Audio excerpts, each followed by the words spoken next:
ay rated PG. Patnubay at gabay ng magulang ay kailangan sa mga batang manonood.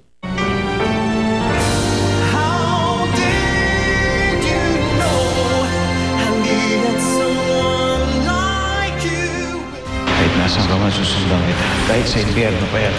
Di ako papayag na mapunta sa impyerno. Pagbigyan mo na akong maligtas ang kaluluwa ni Sarina. O ano man ang parusa niyo sa kanya, ibigay niyo lang sa akin at tatanggapin ko. Hindi ko alam kung anong ginawa ko, pero wala na ang kaluluwa niya sa impyerno. Hindi totoo yan. Pa, may bisita po kayo. Bakit ma'am yung tawag niyo kay Grace dito? Si Ma'am Grace kasi may ng kumpanya. Asan na yung sinasabi bisita? Bigla pong umalis eh.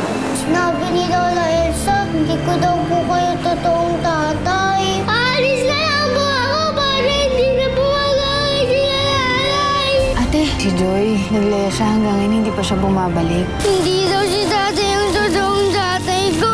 Sino ang tatay ko? Oh, Benji, bakit kami dalang bata? Wala, nakita ko sa kalsada yan. Lahat taas ng lagnat eh. Asan na kaya magulang nito?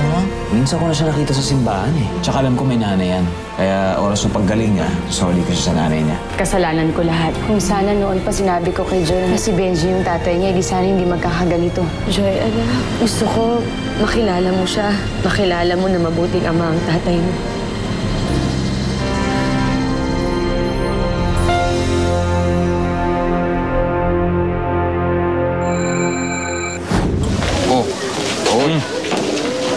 Tol, si Grace, big time na.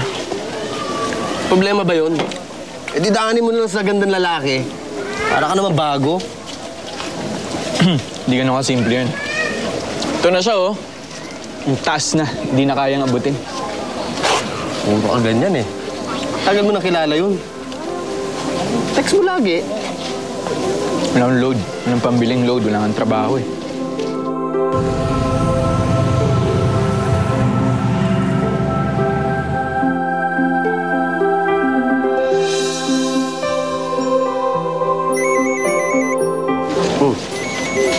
Si Grace. Ano mo? Tawawag. Hello, Grace. Rico, nagpunta ka daw kanina sa opisina? Bakit naman umalis ka? Ano kasi, yung may gustong bumili ng lupa. Ganun ba? Rico, meron nga pala akong good news para sa'yo. Nakausap ko na yung sinasabi ko sa'yo na naghahanap ng lupa. Willing daw siya makipag-meeting sa'yo. Ha? Tay. Ano? Wala. Sige. So, paano? Bukas ha? 10 a.m. sa coffee shop. Okay? Okay. Bye-bye.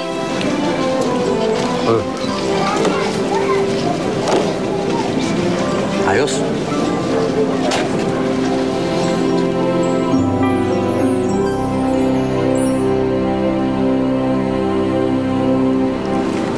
Sunshine, pera mo ng damit yung bata kasi basa na naman ang pawis eh. Alin ba dito ang ano? Ay, ayoko Mas na okay. po, Daddy. Baka ubusin niya ang clothes ko eh. Ano sabi mo? Anak, bad ang maging madamot. Tsaka akala ko ba sabi mo gusto mo siyang maging kalaro? Ayaw po ni Mami maging friend ko yung bata eh. Kaya ayoko na rin po sa kanya. Sukat mo yan ah. Ganda yan. Ate, aalis ulit kayo? Oo, Monique. Ididikit ko to sa mga poste. Baka sakaling makatulong para mahanap ko si Joy. Tapos, diretso na kami sa presinto para mag-report. Alis na kami, ha?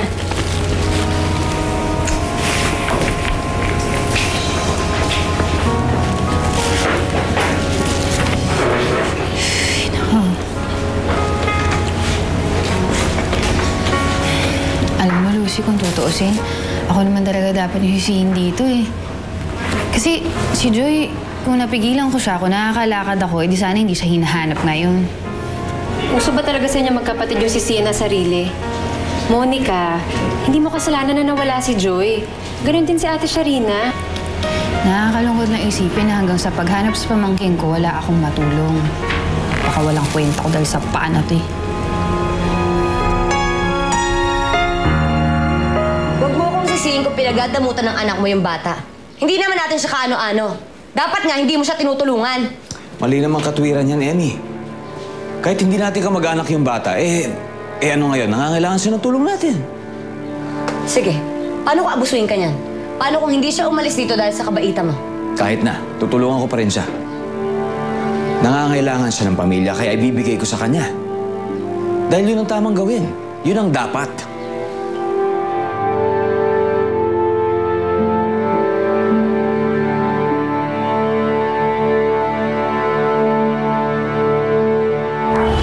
Teka, parang namumukhaan ko itong batang to ah. Nakita niyo ang anak ko? Kanina umaga dito sa harap ng shop ko. Dito ang anak ko? Nasa na ho siya? Ay, kaninang umaga yung sinakyan kong taxi. Kinuha yung anak mo, nilakad ko sa siya. Nakawa siguro, kaya siguro dinala sa ospital. Pero sandali ho, kilala niyo ba ho yung pangalan o plate number ng taxi para malaman ko kung nasaan po yung anak ko? Teka muna, isip ko muna ha. Salamat po. Nessa, ano sabi ng may-ari ng taxi? Yung dispatcher lang yung nakausap ko eh. Wala daw sa mga drivers na lang nakakapulot sa batang babae. Pero paano nangyari yun? Hindi ba sabi dun sa pet shop? Yung driver ng taxi yung nakakuha kay Joy. Kaya paano mangyayari na hindi na nakita si Joy? Oo nga, yung dispatcher na nakausap ko, susubukan naman doon niya tawagan yung operator. Kasi minsan pumapasada rin yun. Baka siya yung nakakuha kay Joy. Nakuha mo ba yung address para mapuntahan natin? Teka, tatawag ko ulit.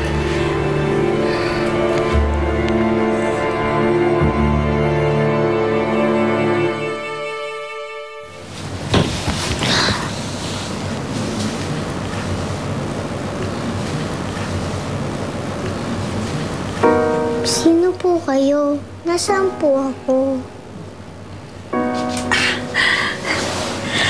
Magaling ka na. Teka, Lola! Tatawagin ko po muna si Kuya. Sige. Ako si Lola Ingay. Dinala ka dito ng apo ko kasi may sakit ka. Ano nga palang pangalan mo? Joy po. Joy? Oh, gising na pala siya. Magaling na siya. Wala na siyang lagnat. Sabi ko sa'yo, effective ang aking gamot eh. Yan. Joy, siya ang aking apo. Siya ang nagdala sa'yo dito. Tinulungan ka niya. Salamat po. Gusto mo atid na kita sa inyo?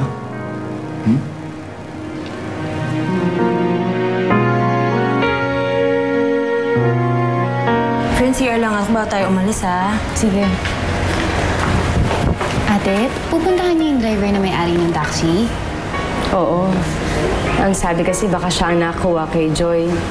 Sabi din dun sa pet shop, nung nakita daw niya si Joy, parang may sakit. Huwag kang mag-alala, ate. Sigurado naman ako kung yung driver ng taxi nga ngayon ang nakakuha kay Joy, hindi niya papabayaan yung bata. Sana nga, Monica. Kasi gusto ko na makita yung anak ko. Gusto ko siyang yakapin. Gusto ko humingi ng tawad sa kanya. Sana makita ko si Joy. Daddy, bukas na po kayo umalis. Gabi na po kasi. Anak, kailangan ko lihatid si Joy ngayon. Sandali lang naman to eh. Okay? I'll be back right away. Saan ba nakatira? Sa Barangay Santa Fe po. Ituturo ko na lang po sa inyo kung saan yung bahay namin. Oh, lapit na pala eh. Barangay Santa Fe. Oo. Alam mo ba, anak, parati ako dati sa Barangay Santa Fe.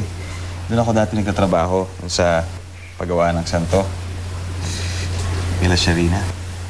Kilala niyo po ang nanay ko? Nanay mo?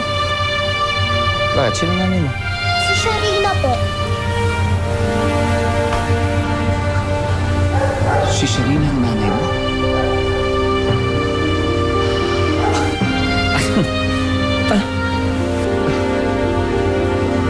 Paano mangyayari yun? Patay na si Sharina.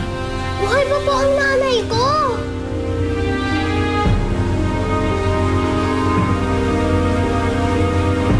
Hindi. Saan ka na? Mauna na kami. Halika.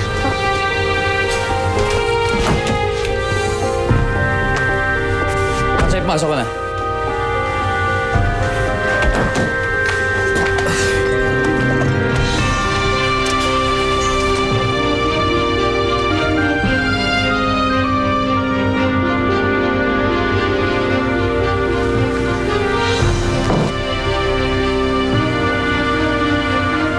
Sunshine, halika nga muna dito.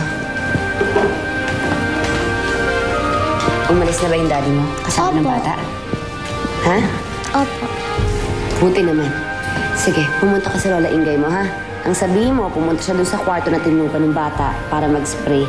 Matanggal yung mikrobyo. Pati itong buong bahay na rin, ha? Mami, bakit parang kilala ni Daddy yung nanay ng bata? Kasi sabi ni Daddy, patay na yung nanay ng bata. Pero sabi ng bata, buhay pa yung nanay niya. Ano ba pangalan ng nanay ng bata? Sharina daw po.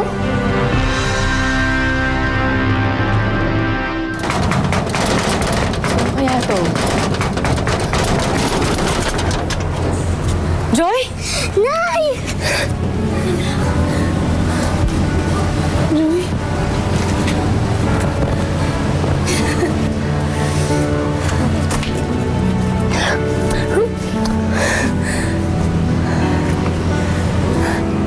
Pero anak, paano ka nakabalik dito? Ha? Hinatid po ako ni Mang Bel